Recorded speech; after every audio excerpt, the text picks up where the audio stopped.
I shit you not, I get around Los Angeles for under $100 a month. And man, it is sweet because if you live in the city of angels like I do, you know how expensive it is. Like gas is over $4 a gallon. The insurance is jacked up. You also know how bad the public transportation is. Like no one takes the bus. It's dirty, it's smelly, it's slow. And you know how spread out the city is because from downtown to Santa Monica, it could take you at least an hour in traffic.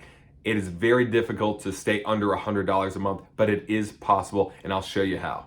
First things first, let's focus on the very close distances. Let's focus on those places that are only a mile or under away, in which case I walk. Remember, what draws people into Southern California is the phenomenal weather. It's 75 and sunny most days. That's amazing. Why not get in it? If I can walk somewhere, I walk. That means to the gym, to Starbucks, to the bank, to the grocery store. If it's under a 30-minute walk, that's the go-to answer. Now, sometimes walking is not practical, you don't have as much time, or you just don't feel like it. That's where you need something for these intermediate distances. For me, the answer is a bicycle. Some people like skateboards, but I'm 6'3", I'm top heavy, and I'm clumsy. Skateboards just don't work, but a hybrid bicycle is perfect because it is durable enough from going from sidewalks to roads, roads to sidewalks, cracks, crackheads, everything, but it's not too heavy where you don't feel like riding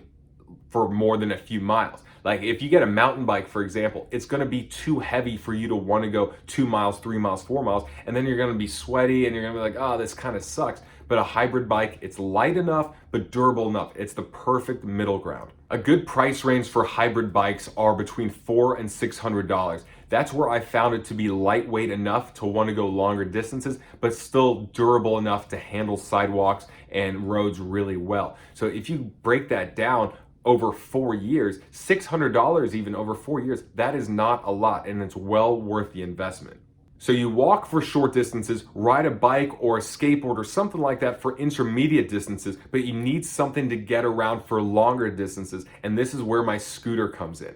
I've had my Vespa for over 4 years, and this has been the best transportation hack, probably the best LA hack I could ever discover because I don't pay for parking. Insurance is $15 a month. It gets 50 miles to the gallon, and I only paid $2,000 for this thing 4 years ago. Imagine my monthly payments of gas and insurance being $20 a month, and I'm still getting everywhere I want, but it's also within 60% of the time as if I drove because I get to just whiz by people at red lights.